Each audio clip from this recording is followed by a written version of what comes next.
The topic for today's lecture is Spinal Anatomy and Biomechanics Part 2. In today's lecture, we'll be covering only spinal biomechanics. In the previous lecture, we have already covered spinal anatomy. Starting off with today's lecture on spinal biomechanics, just a small introduction. It is important for us to understand what are the natural mechanics of the spinal motion segment and how the spinal motion segment moves and what are its limitations. So this allows us to understand exactly what are the limitations of the system, and if we cross these, what are the different mechanisms which will lead to damage and further on to pain. Now, biomechanical assessment provides a quantitative means, so that will help us understand how exactly the motion system works. Now, the spine overall has three biomechanical functions. One is basically just structural support for loading. That whatever different forces or loads are applied to it, it is able to support the entire system structurally. Second, it allows motion of the spine in multi-dimensional space. Apart from that, the third function is that it allows protection of the spinal cord. So it has to serve all these three functions and it has to serve them together. Now, what exactly is spinal biomechanics and how do we assess spinal biomechanics? Basically, it is the different forces that occur within the spine whenever there's movement. And the ideal way to obviously measure it would be to measure the forces from within the spine. Now, this would be an invasive method, and this will disrupt tissues and alter the measured factors. And that's why this is rarely done. On the other hand, we can do it with in vitro cadaveric studies. This is not as accurate as in vivo methods would be, as the biomechanics of a cadaveric spine and a live spine would be different. But this obviously is a lot easier to do than to measure invasive forces from within a normal living spine. Another method that has come up to assess spinal biomechanics is biomechanical modeling or computational biomechanics. So here we create computational models which can help us assess the different forces which act on the spine and what are the tissue tolerances. So this will help you estimate what is the direction and magnitude of forces on the spine. And this computational model, instead of using a model on a living or a dead spine, can actually help you understand the pathophysiology of spinal disorders and even figure out what will be the biomechanics of your surgical interventions like fusion. Like you can evaluate the different types of fusion devices and see how would that affect spinal biomechanics under these computational models. Now, coming to the basics of spinal biomechanics, we've already discussed spinal anatomy last time. And here are a few important physical characteristics of the spine which are important to biomechanics. We already know the different spinal, levels of the different vertebrae. A very, very important component of spinal biomechanics is the intervertebral disc, and that is honestly the most important component of spinal biomechanics. The different curves of the spine are also quite important. And as we already know, there's only one primary curvature, and that is thoracic kyphosis. And there are two secondary curvatures, that is cervical and lumbar lordosis. Now, these curves together will work to accommodate pelvic orientation. Okay, so here is where the pelvis attaches to the spine. Okay, and these curves basically work to help us, first of all, stand upright and also to orient the pelvis and the spine together. So when we sit down, the pelvis rotates forward and then this lumbar curve flattens. So these two work in conjunction with each other to manage both the erect and the sitting posture. Now, spinal biomechanics is defined at a functional spinal unit. A functional spinal unit is basically two vertebrae and the disc together. So this is the basic unit of spinal motion. Apart from the vertebrae and the disc, there are other support structures also which are important. The major load bearing, or basically the major support of the entire spine, is provided by the vertebral body. So that is where the major load bearing happens. As we already discussed in the last lecture, it is made up of outer compact cortical bone and inner cancellous bone. Now, the majority of the load bearing is taken care of by this outer compact cortical bone. Because it's compact and cortical bone, it resists bending and torsion. So the majority of resistance is provided by this cortical bone. The cancellous bone exists inside this cortical bone for two important reasons. One is that it reduces the weight of the vertebral body. And second is that it is elastic and it helps to maintain the shape of the vertebral body even under compression. Apart from the vertebral body, there are other important elements also to the entire vertebra. There is the posterior elements, which are primarily protective rather than providing support structures. They also do have other important biomechanical roles. The posterior structures do provide points for muscle attachment. So, because of which you have a mechanical advantage for when the muscles attach to the posterior elements instead of if they were attaching to the anterior elements. The facet joints on the posterior elements are very important for multiple reasons in biomechanics. An important aspect that they provide is that they control movement in particular directions. The posterior elements do bear some spinal load, but only in the neutral and the extended position. They don't bear any spinal load in the flexed position. In the neutral position, they will bear 1/3 of the spinal load. Coming to the most important component of the of spinal biomechanics, that is the intervertebral disc. We've already discussed the anatomy of the intervertebral disc in the last lecture. A few important biomechanical points of concern here. There are many important biomechanical functions of the disc itself. Importantly, it is a shock absorber. So whatever compressive load is applied on the entire spine, it absorbs a part of the compressive load. Okay, so it absorbs it. The nucleus pulposus will distort, and then it will transmit the load to the annulus fibrosus. It also, importantly, takes a significant part in load transmission. So whatever load is applied onto the vertebra above will be transmitted to the vertebra below through the intervertebral disc. Apart from that, it also does function as a joint. It permits motion between different vertebral bodies also. So these are three important biomechanical functions of the intervertebral disc. We've already discussed the structure of the intervertebral disc. You have the inner nucleus pulposus and the outer annulus fibrosus, and they have distinct mechanical functions. We know whenever there's a compressive load applied, the nucleus pulposus will end up being distorted by the compressive load, and that distortion will apply pressure onto the annulus fibrosus, which will cause tensing of the annulus fibrosus.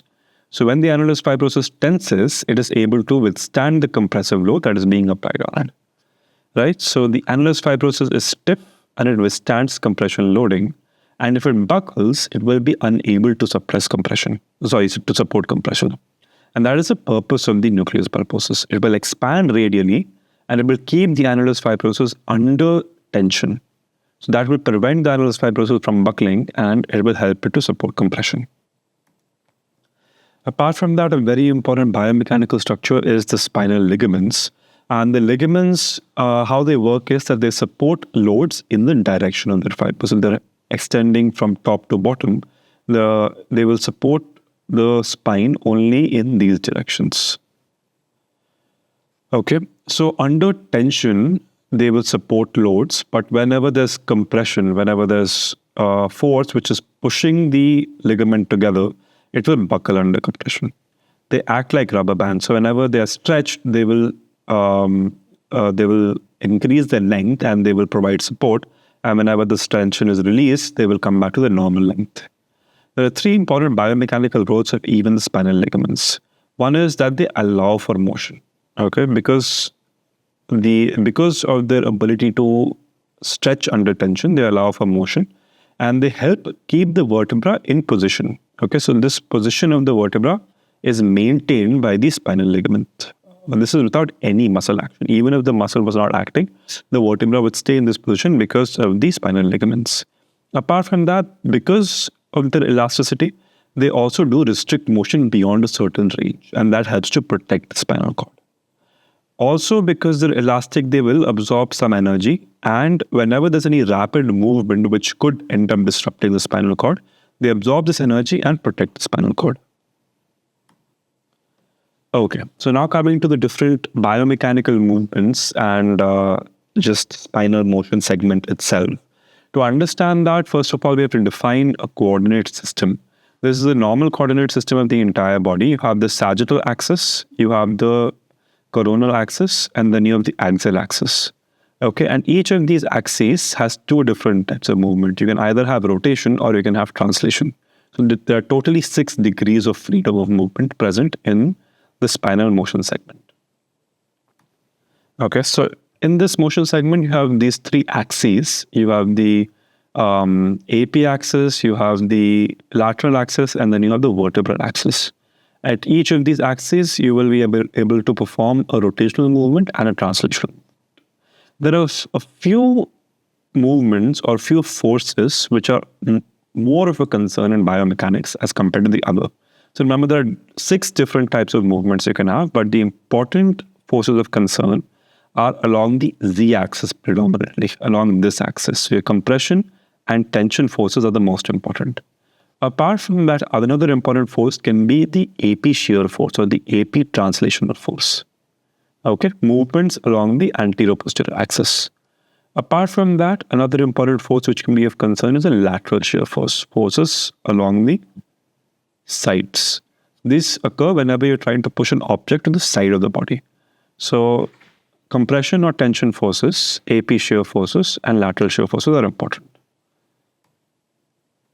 Okay. Now, as we discussed, forces along the z-axis or spinal loading and tension forces are the most important biomechanical forces. So what happens whenever you perform some spinal loading? So whenever there's spinal loading, the most important component which gets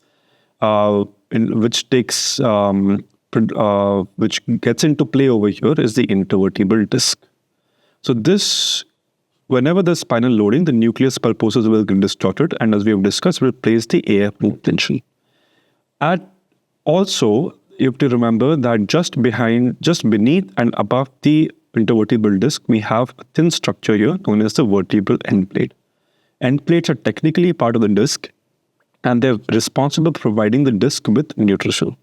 Okay, and an end plate is a very thin structure, so it is possible that it can be deformed by the pressure which is being applied on the disc.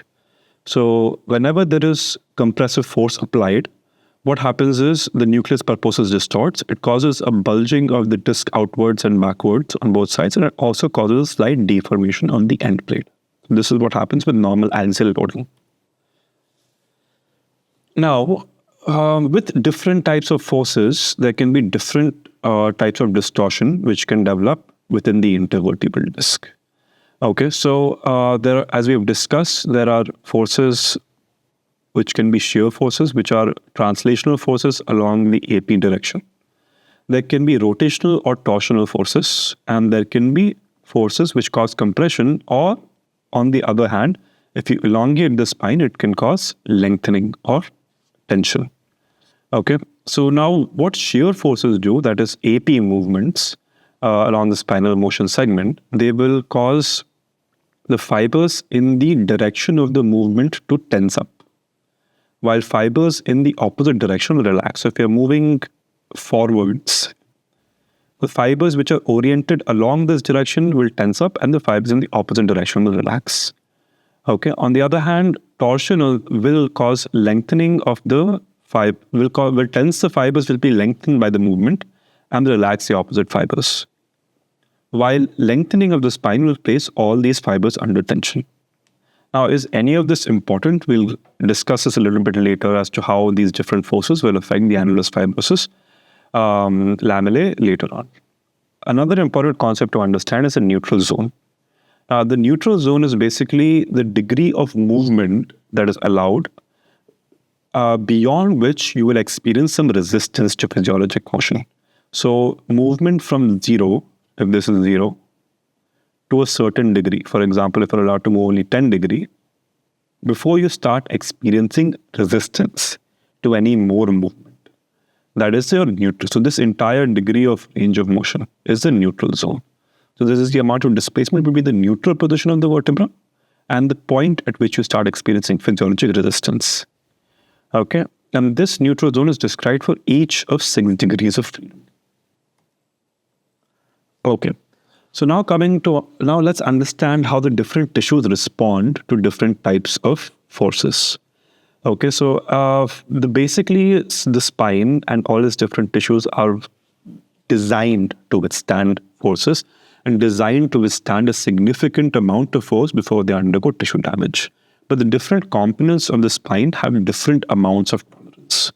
There are many different factors which decide whether this force will lead to tissue damage or not. And apart from just what we would think is the most important and probably the only factor would be the magnitude of the force. Apart from that, the direction of load application is also important. Whether the force is compressive, whether it is torsional, whether it is a shear force, that is definitely an important factor which decides whether the force will be causing tissue damage or not. The magnitude of the force is obviously important as well. Apart from that, the nature and the temporal characteristics of the loading situation are also important. Sometimes, if you apply a very large load just one time, that is enough to cause tissue damage. But apart from that, even moderate loads applied repetitively can also cause tissue damage if there is not enough time for adaptation to occur. So even temporal characteristics, how quickly or how repetitively a smaller load is also applied, is also an important factor to decide tissue damage. Now, trauma, or basically any amount of tissue damage, may happen over a single application of excessive force, as we discussed. So that would be acute trauma. It can happen from repetitive loading also. So that is cumulative trauma. And trauma can also happen because of instability. And that is known as biomechanical trauma. So let's discuss these. Acute trauma, as we discussed, basically there is a certain limit of any tissue. And if you provide a load which exceeds this limit, you're going to cause damage. So you have a large load which exceeds the tolerance of a disc, it will cause rupture of the disc. Okay. Now, it is not always these incredibly large loads or massive loads which cause damage. As we have already discussed, you can have cumulative trauma, but you have moderate loads just applied many times over and over again. Okay, and this will also lead to a reduced tolerance of tissues. So you're reducing the tolerance if you do not provide rest for adaptation. Okay, now this will lead to degeneration of tissues over time and injury over time. You can also have something known as biomechanical trauma. Here, already instability exists. Tissues are not damaged yet, but instability exists. Now, what happens in instability is that whenever you apply a physiologic load onto the spine, there's a normal amount of displacement that should occur. And we'll be discussing these values as we go on. But there's a normal range of motion, there's a normal amount of displacement under a certain load. Now, when there is instability, there is abnormal displacement or abnormal range of motion that has occurred. Okay. Now, the different types of displacement can either be translational, there is a movement which is happening, or it could be rotational, or it could be a combination of both. Now, the displacement, if it's abnormal enough, it may be enough to stimulate pain. Another way that it can lead to injury and stimulating pain is that whenever you have instability, there's just not enough support for a joint. Okay. And because of which the structures might move abnormally. And if they move abnormally, you might cause a sudden and unexpected force on other tissues, and that can lead to injury. So this is how biomechanical trauma can happen. So it can act in two different ways. One is that because there is abnormal displacement happening, that displacement itself might be enough to cause pain.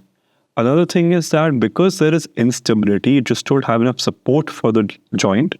The structures are moving abnormally whenever there is a large or sudden force applied, which can also lead to injury. So this cumulative trauma or instability ultimately ends up leading to a phenomenon that is known as mechanical degeneration. So structural loading can affect bones, discs, ligaments, tendons, and nerves. And so the different structures which can be affected with the trauma that we discussed previously will be affected in different ways. The bone can undergo fractures. A very important structure which gets damaged by mechanical degeneration are the disc end plates, and they develop microfractures. Okay. Apart from that, because of trauma and repetitive stimuli or loading, the disc can also end up undergoing rupture. So this can also happen with mechanical degeneration. Again, repetitive loading can also lead to damage to the muscle, causing fiber tears. And as we go on, we'll also see how it disrupts the blood flow and disrupts nutritional supply to the disc, which can also further add to mechanical degeneration. Now, all these events can end up leading to back pain. And let's see how that happens. So one mechanism is that whenever you have trauma or tissue insult, a very important causative factor in back pain is inflammation. So you have insult, it leads to inflammation, and the inflammatory markers over there will stimulate some nociceptors. Another important factor which causes back pain is disc disruption. Now, as we know from the previous lecture, the disc itself does not have any nerve endings. So how does disc disruption cause back pain? Now, the disc is avascular, as we've already discussed previously, and it receives nutrients from surrounding vascular tissue, but also primarily through the end plate. With compressive loading, the majority of the trauma that occurs happens at the end plate. So whenever there's excessive end plate loading, you lead to microfractures. The microfractures itself are painless. Even the end plate does not have any nerve supply. Whenever you have repeated microfractures, you'll end up forming scar tissue and calcification over there. This scar tissue will impede the ability of the end plate to deliver nutrients into the disc. So you have a problem with nutrient delivery to the disc, which has happened because of disc disruption. Okay, so because of which you have poor disc nutrition, the disc will degenerate, and once it degenerates, it starts bulging posteriorly or it ruptures. The rupture or the bulge will end up pressing on tissue that has nociceptors, and that is how it can cause back pain. Okay, so we've discussed one mechanism is disc disruption, and we've discussed the flow chart of how that happens. Another mechanism is that you have tissue insult happening, which leads to inflammation.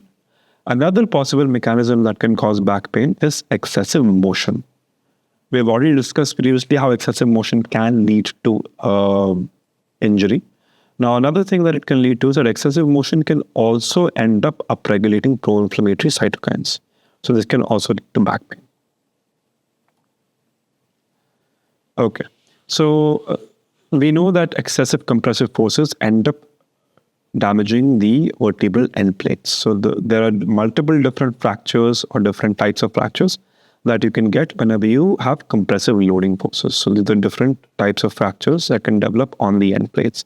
An important thing which can happen with compressive loading forces is that a part of the nucleus pulposus can end up herniating through the end plate at the point of fracture and end up in the vertebral body. This can calcify, and when it calcifies, it forms something known as a Schmill's node.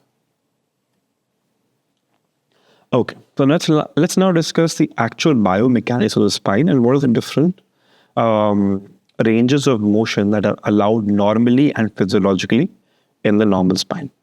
Okay, so we're good. So here you can see we're starting right at the top, and then this is the subaxial cervical spine, and then as we come down, this is the lumbar spine down below. There's no movement which obviously happens at the sacral spine. Okay, so these are different ranges of motion for flexion extension and lateral bending and axial rotation. Okay, now this just gives you a very good overview of the different ranges of motion that are permissible at different levels, but a better idea is provided by this graph over here. Okay, so there's different ranges of motions at different levels in the spine. Okay, so as you can make out, overall thoracic spine has a limited range of motion as compared to cervical and axial spine. Okay, cervical and lumbar spine. When it comes to flexion extension, majority of flexion extension happens at the cervical spine and the lumbar spine. A certain small amount also can happen at the lower thoracic spine over here, because T11 and T12 are not attached to ribs, to the rib cage as such. Apart from that, lateral bending also predominantly happens at the cervical spine. A very small amount happens at the thoracic and the lumbar spine. Axial rotation predominantly happens at C1 and C2. As we know, that's the primary joint responsible for turning your neck to one side and the other. Apart from that, a certain amount of axial rotation also happens in subaxial cervical spine and even in the thoracic spine, but a very limited amount of axial rotation happens in the lumbar spine. So as we've already discussed these different motions at different levels here. Okay, now whenever a movement happens, it happens at around an axis of rotation. Now, movements can be translational or rotational, as we've already discussed, and the axis of rotation is not always fixed. It can be variable. Whenever a normal physiologic movement happens, it happens because of a certain type of force acting on it. Now, this force can either be a compressive force or a torsional force, or it could be a combination of compressive and torsional force. Whenever these forces act on the spine, they create two different types of movements. This can be a translatory movement or a rotatory movement. They can also create a sort of combination of these two different types of movements as well. Now, how do sagittal movements happen? The sagittal movements are basically your flexion and extension. Okay. Now, the axis of rotation and the different levels of the spine are different. So, when you have a motion segment, for example, this is a cervical motion segment. Now, flexion will happen like this, and extension will happen posteriorly like this. So, there's an axis of rotation which is present for this movement to occur. Now, this axis of rotation at the level of the cervical spine is located a little bit anteriorly. Okay, but overall, the axis of rotation in these movements is located, excuse me, in the superior end plate of the inferior vertebra. So this is where it would be located for this movement. In the thoracic spine, on the other hand, it is located in the inferior end plate of the lower vertebra. Okay.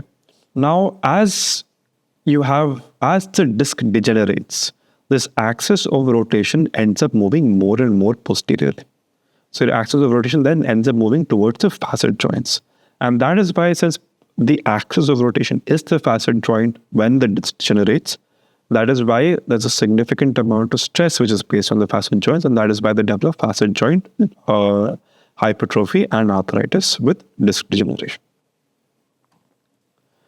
With lateral movements, the axis of rotation, on the other hand, will lie on the opposite side of the disc. So if you're looking at the disc from an AP perspective, this is the anterior aspect of the motion segment. In lateral movement, for example, there's lateral flexion over here. The axis will lie on the opposite side of the disc. With axial movements, the axis of rotation becomes a little difficult to locate. It is believed that with axial movements, the axis of rotation lies in the posterior part of the annulus fibrosus. Now, whenever movements happen, your translatory or your rotatory movements, they don't happen just in isolation. There's usually a phenomenon which happens with these movements, which is known as motion coupling. Now, motion coupling, what exactly is motion coupling? That whenever there's a motion which is occurring, which is basically a main motion, it will always be accompanied by a separate motion happening in a different plane, and that is your coupled motion, which goes along with the main motion. Now, why does coupling occur? Okay, why can't movement happen only in one plane? Coupling can happen because of the geometric characteristics of a specific vertebra. Now, the vertebra would be designed in such a way that it cannot just move in one direction. Whenever there's a movement happening in one direction, it will end up moving in another direction also, and that is why coupling might happen. It might also happen because of limitations in the tissue properties of disc and ligament. So because your disc and your ligament is stopping movement at a particular range of motion, for the movement to occur, you might require to add an additional coupled motion to complete the movement. It might also happen because of spine curvature. Okay, and when you change spine curvature, as to when you switch from a lying down position to a erect position, motion coupling might change. Now, coupling mostly happens in your cervical and your lumbar spine because these are your predominant areas of movement. But it does occur to a certain extent even in thoracic spine. Now, the main motion that happens with coupling is that whenever you bend laterally, there's also a certain amount of axial rotation which occurs. Now, most motion in the lumbar spine particularly is coupled. Now, how does cervical spine coupling happen? As we've discussed, whenever there's any lateral bending which happens, it happens along with cervical rotation also. So your vertebra also will rotate in the axial plane whenever you're trying to laterally bend. Okay. So this normally in the cervical spine, it happens such that the axial rotation happens in the opposite direction. to lateral bending. So for example, if you're trying to bend towards the left side, the vertebra will rotate in the opposite direction such that your spine will point to the right. In the thoracic spine, you also have coupling of lateral bending and axial rotation. And just like the cervical spine, the upper thoracic spine is also strongly coupled, but not to the same degree as the cervical spine is. In mid-thoracic spine, on the other hand, the coupling is a lot lesser, okay, because the spine is stabilized by the rib cage, okay, and it might happen that your rotation happens opposite to that of the cervical spine, such that your spinous processes move in the same direction of lateral bending. And the coupling in the lower thoracic spine is weak. On the other hand, lumbar spine also couples, but it has a different coupling pattern. Opposite to cervical spine, here the spinous processes again move in the same direction as the lateral bending, except at L5S1. We've already discussed that there's something known as a neutral zone, and that is a range of physiology of movement that is allowed before you start experiencing resistance. Now, at different levels, you have different neutral zones, and every degree of freedom of movement is going to have a certain amount of neutral zone. Okay, and a neutral zone is basically measured in degrees of rotation that is allowed. Okay, so as we can see here, at C1, C2, there's a very large neutral zone. You have 29.6 degrees of axial rotation before you start encountering resistance. And as you can see in all the other levels, what is the amount of neutral zone limit before you start encountering resistance? Now, if your neutral zone increases, that means that your resistance has decreased. Now, this can happen, this obviously indicates instability. Okay, but apart from instability, it can also happen with increasing age and with injury to tissue, which will end up leading to instability. Okay. Now, so we have discussed the different motions, the different forces which act on the spinal motion segment. Now, let's discuss how these spinal motion segments components, the disc, the ligaments, the bone, how do they respond to these different forces? Now, each spinal motion segment component has a specific load tolerance. It is able to tolerate a certain amount of load before it fails. And these structural tolerances can vary because of many factors. They can vary based on the rate of loading, how fast you load the spinal motion segment. Age is obviously very important. How frequently you load it, so there's also temporal characteristics.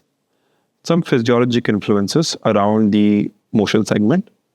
Obviously genetic factors. Conditioning, how strong is your spinal motion segment because of the previous adaptation which has occurred. And there might be some unknown factors in place that we just don't know about. The thing is that so far in a normal living spine, it has been difficult to estimate these tissue tolerances under in vivo conditions. So these have been obviously estimated from theoretical constructs or from animal studies, and they are primarily derived from cadavers. The problem is that with cadavers, you just don't have the same physiological characteristics that you obviously have in a live human being. Your cadavers cannot adapt or recover like a live human being does. So we are not exactly sure if we can translate the load tolerances that we had derived so far into actual living human being studies. Now, coming to the different components of the motion segment, the muscle overall has the lowest tolerance, and its ultimate strength is 32 megapascals, beyond which the muscle will tear. The tendon is at least 2 to 3 times stronger than the muscle is. It is able to tolerate between 60 and 100 megapascals. The ligament, the ultimate ligament strength is 20 megapascals, but there is also a temporal component to ligament recovery. That basically, whenever you apply stress to the ligament, it requires some time before it can regain structural integrity. So if you apply 18 megapascals one time, it might be able to tolerate it. But if you apply it again before it has recovered, it might not be able to tolerate that much amount of stress also. So whenever it is in this period of ligament recovery, there is compensatory muscle activity which occurs. And this also is a mechanism for causing back pain. Okay.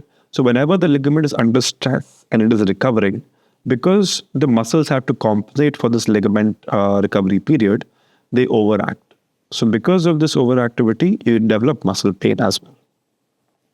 When it comes to bone tolerance, the ultimate stress of bone, or basically the level at which it fractures, depends on the direction of loading.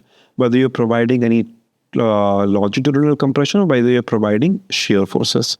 It is not very resistant to shear forces. It fractures or it basically breaks at 51 megapascals. But it is a lot more resistant to longitudinal compression as compared to shear force. Now, these are different failure strength of spinal ligaments. I'm not going to really discuss these. It's just that you can say here at the cervical level, the loads that the ligaments can tolerate are a lot lower than whatever are the loads that the ligaments can tolerate at the lower lumbar levels. So it's obviously very clear that the lumbar ligaments have to be stronger than the cervical ligaments, and they have to be able to tolerate a lot larger loads. Now, coming to the tolerance of specific spine structures to different motion segments. So, with different movements, particularly different components of the motion segment are affected. With compression, what gives way first or what fails first is the end plate. As we have discussed, the end plate is a very thin structure, and whenever you apply a compressive force, the first thing to fail is going to be the end plate. Now, the average tolerance of the end plate is 5,200 newtons across all specimens. It is a little bit larger for men as compared to women, particularly in this age group. As you age, the tolerance of the end plate also comes down. When it comes to shear forces or anterior-posterior forces, you're going to have the first thing which will fail is the neural arch. Particularly what we mean by the neural arch are the facet joints. In flexion, your posterior ligaments fail first. In extension, again, the neural arch will fail first, and what we mean again by the neural arch are the facet joints.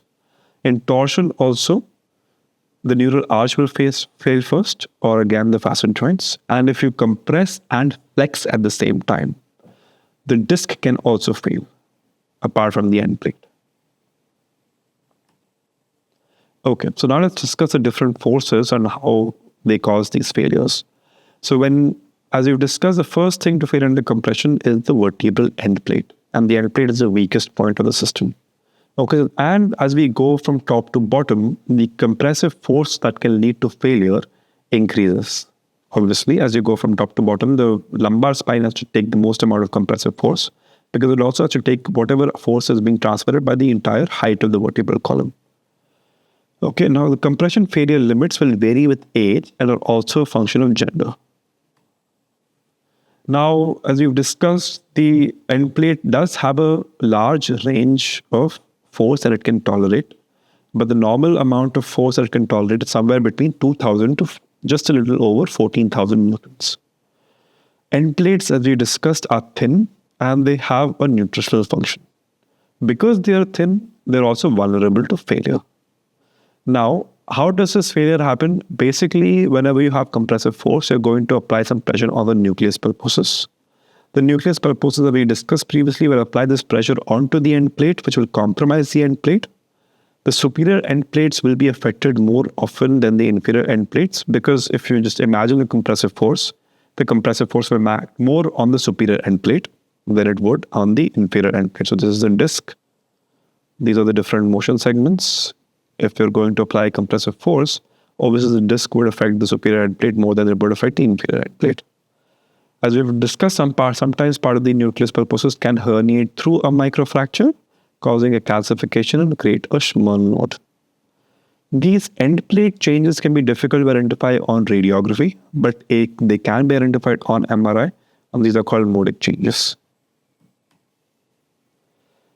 Okay, another thing which happens with compressive loads is that you can create these end plate bulges, okay, which would increase the height of the nucleus pulposus. Now, you might think that's a good thing because if you increase the height of the nucleus pulposus, maybe it does a better job at taking care of the compressive force, but that is not how it works. So whenever you increase the height of the nucleus pulposus, you are decompressing it. which actually decreases its ability to tolerate compression. And because of this decreased ability to tolerate compression, now since it is not responding to compression as well, a lot of the stress ends up falling on the annulus fibrosus, and this will cause degeneration of the annulus fibrosus ultimately. Now, this tolerance to compression, as we've discussed, will change with age and gender, but also it will change with repetitive loading. The more frequently you load with compressive loading, the lower and lower your tolerance becomes. It also decreases with flexion angle. Now, apart from compressive forces, another important force is the shear force. Okay. Now, the thing is that the overall the spine is not really built to tolerate shear forces. The disc and the ligaments are really not built to tolerate shear forces. What really resists the shear force are your facet joints, or primarily a neural arch. Now, the facet joints can resist about 2 kilonewtons of shear force before they will fail. Okay. And this neural arch tolerance will depend on how this shear force is applied. So if you're, for example, here, if the shear force is applied just to this one facet, you can only tolerate about 1,000 newtons. But if the shear force is applied here, distributed across both the facets, you might be able to tolerate a lot larger amount of force. Again, as we've discussed, even with compressive forces, if you repetitively load a structure, its tolerance falls. So even repetitive shear loading might decrease the ability of the facet joints to tolerate loads from 2,000 newtons to maybe a 380 newton load. So what we have found is that shear stress or shear loading actually happens with a lot of occupational hazards. So whenever you have somebody who is involved in activities like pushing and pulling, okay, or even lifting heavy loads, you're exposing them to shear loading. Okay, if an occupational exposure is involving shear loading, and this is not as frequent, for example, if it happens about 100 loadings per day or lesser, the permissible shear limit is 1,000 newtons. But if it happens a lot more frequently, we have to decrease the limit to 700 newtons, because as we've discussed, the more repetitively you load something, the lesser the tissue tolerance becomes over time. Okay, another force which can happen apart from compression and shear is obviously rotation or torsional forces. Now, as we've discussed, rotation happens predominantly at C1, C2 joints, but also some portion of it happens in the subaxial spine, and very small amounts of it happen in the lumbar spine. Now, for very small angles, maybe 2 to 3 degrees only, there's absolutely no resistance to axial rotation. At 5 to 6 degrees, you develop a large amount of resistance to axial rotation. Now, the first structure which offers resistance is the annulus fibrosus. It stretches on rotation. With further motion, your facet joints step in and they stop axial rotation also. Now, at the limit of the natural range of motion for torsion, the primary structures which stop rotation are your facet joints, which take care of about 30 to 70% of the torque. The disc, which takes care of about 20 to 50%. And as you can see, when it comes to torsion, the ligaments are really not that important. Less than 15% of the torque is being taken care of by the ligaments. So when it comes to torque or torsional forces, the primary structures which take care of this force are your facet joints and your disc. Now, with torsional movements, the first damage which happens at the level of the facet joints. A very important force which can cause damage are your flexion and extension forces. Now, the thing with flexion extension is, whenever you have flexion and extension, there's a significant repositioning which happens between flexion and extension. So different structures end up resisting forces in flexion as compared to extension. And also the tolerance of the spine will vary between flexion and extension. Now, during extension, 60 to 70% of the applied load will actually be resisted by the neural arch. So the first structure damaged by extension is actually your facet joints. But even your interspinous ligaments can be at risk because these can be compressed between the different spinous processes during extension. Resistance to extension is primarily offered by the disc and by the anterior longitudinal ligament. But remember, whenever extension happens, your primary damage which can occur can happen to the facet joints. On the other hand, when you have flexion, the primary damage which can happen will happen to the interspinous and the supraspinous ligaments. Now, flexion is able to tolerate a lot larger loads as compared to extension. Now, if you combine flexion with lateral bending, even the capsular ligaments can be compromised. The last tissue which fails actually in flexion is your disc. Okay, so actually disc does not get really affected by these forces as such. So as we know, with compressive forces, the first thing which gets damaged is your end plate. With shear forces, what gets damaged are your facet joints. With rotational forces, what gets damaged are your facet joints. With extension, what gets damaged are your facet joints. And with flexion, what gets damaged are your interspinous and supraspinous ligaments. So honestly, these forces don't really damage your disc until there is a very large amount of force which has been applied, which can which extends beyond the tissue tolerance of the disc. Now, as we can see over here, if there were no ligaments and a flexion force was applied, then it would fail only at 18 degrees of flexion with an application of 10 to 15 Newton meter load. Now, whenever ligaments are present, the ligaments fail earlier. So at the upper lumbar spine, they fail at 5 to 9 degrees only with 50 to 80 Newton meter load. And the lower lumbar spine will fail at 10 to 16 degrees. So with flexion, your ligaments will go first before your disc gets affected. Okay, now lateral movement, here the majority of the resistance, on the other hand, is provided by the disc. Okay, so those were your in vitro spine biomechanics, which are basically being studied under cadaveric studies. In vivo spine biomechanics is a little bit different. The thing is that, as we've already discussed, it is difficult to translate to in vitro to in vivo spine biomechanics because sometimes the model that you're using might not be intact. Apart from that, a lot of biomechanics have complex controls. This includes your muscles and your nerves, which are controlling the entire system. Also, whenever you have movement, you obviously have proprioception and nociception, which is important for limiting that movement. A very important component of biomechanics is this pain-modulated motion, which obviously cannot be evaluated in vitro. Okay, but we have some studies which can be done in vivo to evaluate movement. Okay, so this is quantitative assessment of movement that has been done by just radiographs. And this is the overall spine kinematics in patients who have low backache as compared to just normal individuals without any low backache. So what was found with this biomechanical study is that people who have low backache have a normal range of motion. The range of motion does not change. The range of motion continues to stay the same, but what changes is the movement velocity and the movement acceleration. So people with backache tend to move a lot slower as compared to people without backache. Now, why does this happen? This happens because they're trying to protect their spinal structures from pain. So, and how does this happen? This happens because of the protective guarding. Because whenever you have spinal movement, they're going to also have excessive coactive recruitment of your trunk muscles. So with spinal movement, the trunk muscles also get activated, and this leads to protective guarding, which means that whatever trunk movement is happening, it's going to happen slowly. And that's why the people with back pain move a lot slower as compared to people without back pain. But they're going to be able to move to the same degree and same range of motion as people with back pain. Okay. Another thing we have done to evaluate people in vivo mechanics, so we can, as we've discussed in the previous slide, we can use radiographs and we can assess the spinal range of motion with radiographs.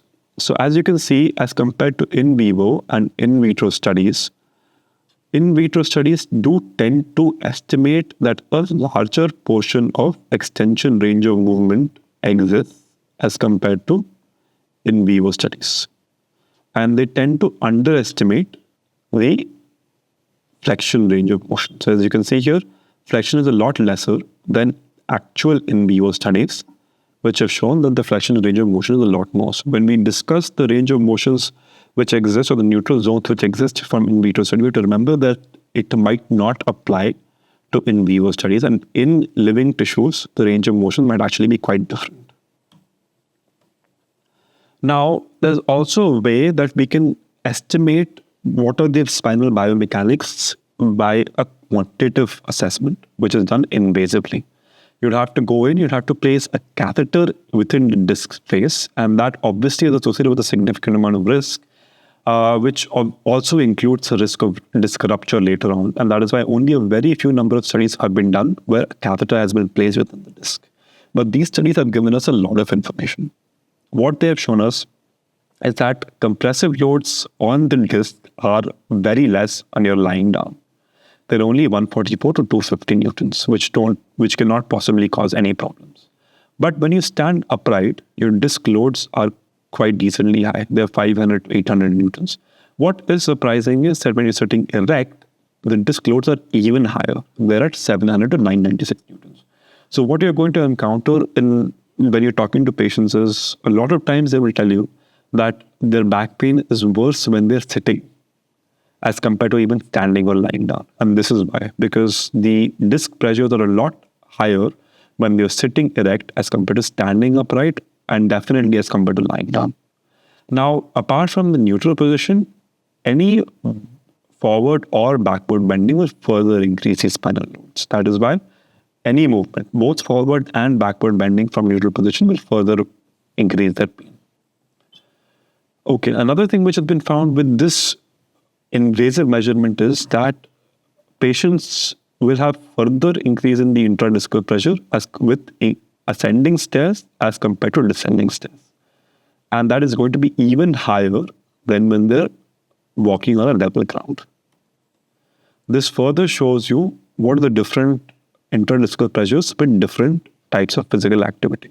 So the worst physical activity which can cause the highest amount of intradiscal pressure is lifting any weight from the ground. Okay, so walking has the least amount of intradiscal pressure, but anything above that causes further increase in intradiscal pressure, which will further cause spine degeneration.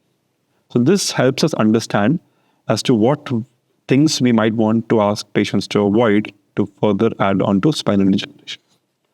As we've discussed, it is possible to also create computational models rather than studying from cadavers or putting invasive catheters into disc spaces.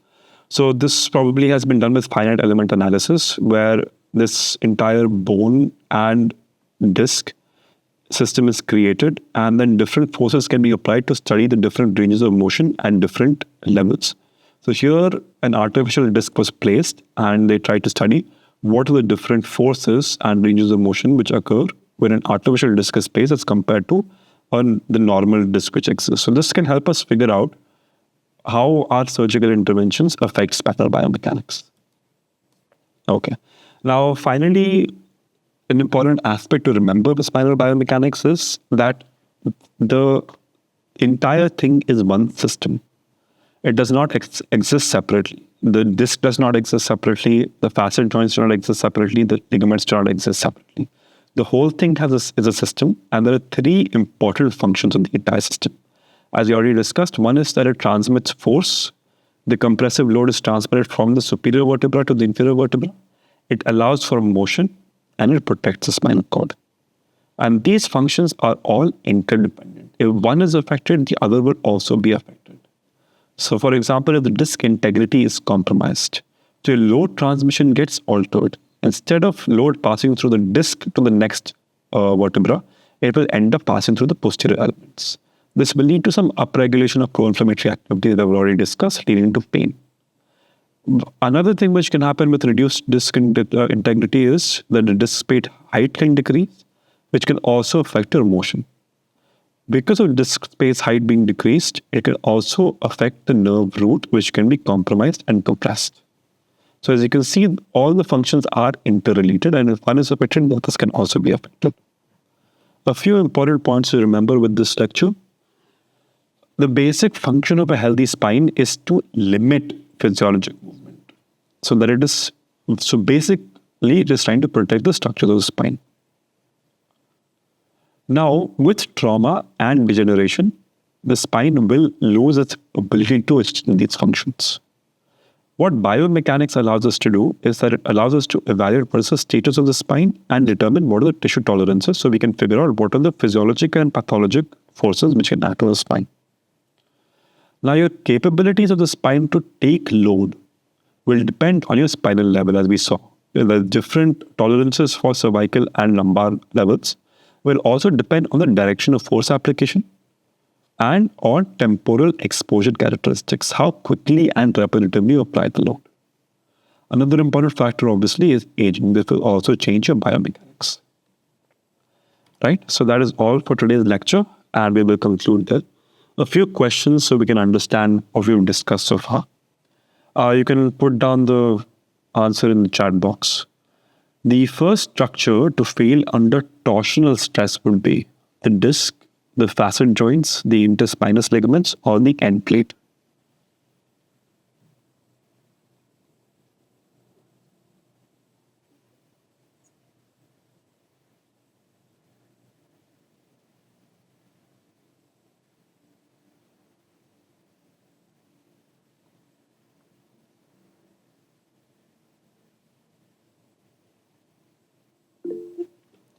So the answer to this is facet joints. Yes. So the first structure which fails under torsion is the facet joints. As we've already discussed, when it comes to compression, the first structure which fails is the end plate.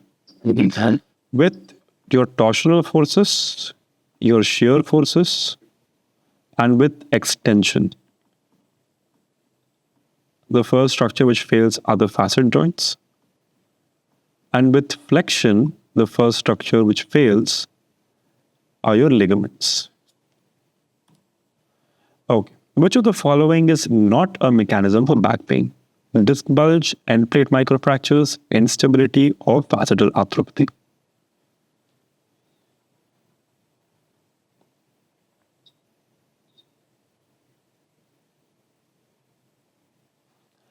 Right. So end plate microfractures cannot directly cause back pain. End plate does not have nerve supply. Ultimately, if the fractures are significant and they do develop disc degeneration, that will end up in the back pain, but end plate microfractures by themselves are not a mechanism of back pain.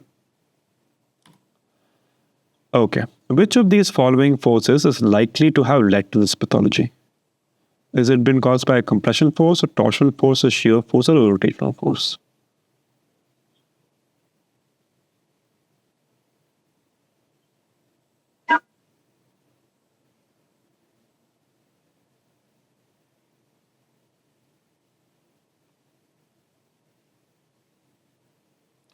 Right, so the primary thing affected here are the end plates.